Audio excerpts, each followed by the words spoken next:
1절을 볼까요? 슬프다라는 말로 시작합니다. 이 말이 히브리어로 호이입니다. 우리말 아이고와 같은 말입니다. 장례식에서 들을 수 있는 곡소리죠. 슬퍼하는 겁니다. 눈물을 흘리면서 오열하고 있는 겁니다. 15절에도 이 편이 나옵니다. 화 있을진저. 이 말도 역시 히브리어로 호이입니다. 여러분, 이사야의 마음이 지금 어떻습니까? 그것 봐라, 내가 그럴 줄 알았다, 잘됐다, 이런 민족은 심판을 당해도 싸, 그런 마음으로 심판의 메시지를 전하고 있는 겁니까? 아닙니다. 이사야는 울었습니다. 슬펐습니다. 마음이 아팠습니다. 가슴을 치면서 울면서 심판을 선포하고 있습니다. 예수님도 우셨습니다. 예루살렘 성을 보시면서 우셨습니다. 죄 때문에 받아야 할 심판을 예수님이 대신 받습니다. 예수님은 그 죄를 자신에게 쏟아부었습니다. 자기를 희생하신 겁니다. 십자가를 지신 겁니다. 그 십자가를 믿기만 하면 구원받는 새 언약을 주신 겁니다. 우리는 항상 예수님의 방식으로 일해야 합니다. 눈물로 복음을 증가하는 교회가 됩시다. 칼의 방식이 아니라 십자가의 방식입니다.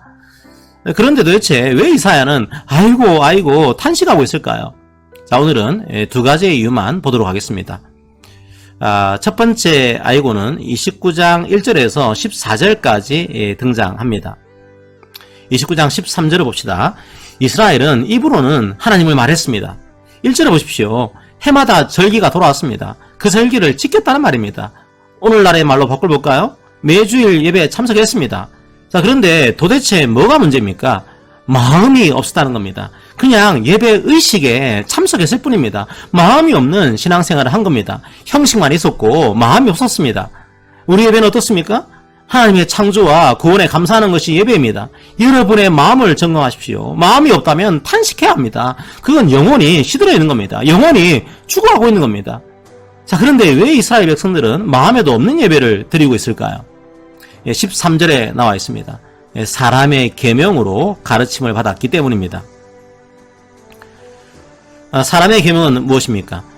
간략하게 얘기하면 마음이 없는 겁니다. 마음도 없는데 예배의식에 참석합니다. 왜죠? 복 받으려고요. 벌 받지 않으려고요. 모든 계명이 짐입니다. 모든 계명이 속박입니다.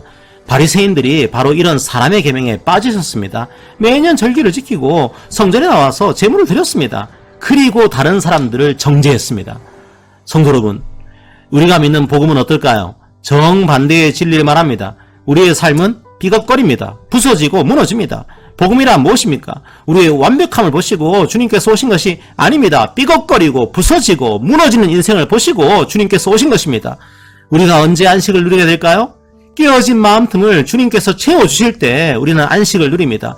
상처투성인 우리에게 주님께서 찾아오실 때 우리는 안식을 누립니다. 우리의 구원은 하나님의 은혜입니다. 우리는 율법주의자가 아닙니다. 우리는 반율법주의자도 아닙니다. 우리는 복음주의자입니다. 이사야가 왜 아이고를 외치고 있습니까?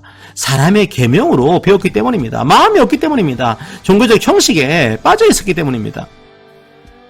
자, 이사야가 아이고를 외친 두 번째 이유를 말씀드리겠습니다. 15절을 읽어봅시다. 그 당시 유대의 주다들은 어떻게 했습니까? 입술로는 하나님을 믿는다고 했습니다. 하지만 삶은 전혀 그렇지 않았습니다. 하나님을 믿는다고 하면서 하나님을 의지하지 않았습니다. 오히려 큰 나라를 의지했습니다. 요즘으로 따지면 어떨까요? 하나님보다 돈을 의지합니다. 권력을 의지합니다. 부동산에 의지합니다. 주일만 예배합니다. 삶에서는 전혀 하나님의 뜻을 생각하지 않습니다. 교회에 헌금을 합니다. 그런데 세상에서는 이웃을 착취합니다. 교회에서는 이웃을 차별한 죄를 회개합니다. 그런데 세상에서는 부동산 투기를 하고 있습니다. 교회에서는 금식을 합니다. 그런데 세상에서는 다른 사람들을 괴롭힙니다. 교회에서는 다른 성도들을 형제요, 자매라고 말합니다. 그런데 세상에서는 없는 사람, 못 배운 사람을 차별합니다. 교회에서는 나는 존귀한 주의 자녀입니다 고백합니다. 그런데 교회당 밖에서는 스스로를 비하합니다. 스스로를 차별합니다. 성도 여러분, 예배의 의식과 삶의 예배는 함께 가야 합니다. 예수 그리스도를 믿는 여러분들은 이미 마음판에 하나님 말씀이 새겨져 있습니다. 이제는 그 마음판에 새겨진 말씀을 깨닫고 그 말씀대로 행할 수 있도록 성령 하나님을 구해야 됩니다. 성령 하나님의 도우심을 구해야 합니다. 자기 힘으로 할 수 있다고 생각하는 것, 그건 교만입니다. 사람의 계명만 가득 찬 교회가 됩니다. 자유가 사라지고 위선만 가득 찬 교회가 됩니다. 하지만 여러분이 마음으로 애통하면서 아이고 아이고를 외칠 때 주님께서 그 소리를 들으십니다. 애가를 찬양으로 바꾸실 것입니다. 슬픔을 기쁨으로 바꾸실 것입니다. 속박을 자유로 바꾸실 것입니다. 여러분의 삶에서 그 자유와 기쁨을 누리시기를 기도합니다. 아멘.